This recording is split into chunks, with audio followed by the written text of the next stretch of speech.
Your pipework and radiator is completely filled with water. However, over time, it is normal for air to build up within the radiator. You'd notice this by the top side of the radiator being cooler than the bottom of the radiator. It's best to check your system on a cooler day like today. If you turn your central heating controls on to maximum, check all valves are turned on. After running your central heating system for 20-30 minutes to let it get warm, you need to check both pipes to the radiator are hot.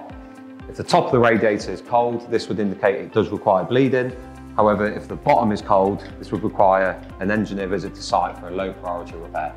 I've identified that this radiator does require bleeding. Both pipes to the radiator are hot. The bottom's nice and hot, but the top is cooler. Before bleeding your radiator, you will have to identify what type of system you have. You'll either have a tank-fed system, which will refill itself once you've bled the radiator, or if you have a pressurised system, you will have to top the boiler pressure back up after you've carried out bleeding the radiator. To carry out this task, you will need a radiator vent key and a piece of rag to catch any excess water. I've allowed the system to cool down, and I'm now going to bleed the radiator.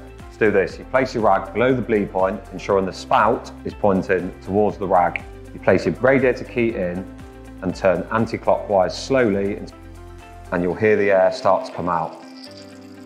Once water is coming out of the radiator bleed point, you turn the bleed point clockwise to close it back off, and this has ensured your radiator is now full of water and the air has been removed. To check that everything is now okay, I've turned the central heating on, and this radiator is now hot all the way from bottom to top.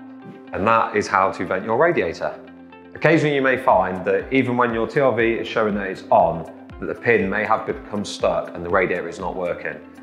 To check this, you can unscrew the nut on the bottom of the valve to remove the head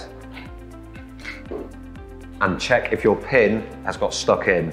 If you notice this pin is stuck in, just give it a gentle tap and the pin should pop back out and the radiator will start working again. Just then you need to replace the head back onto the radiator, like so.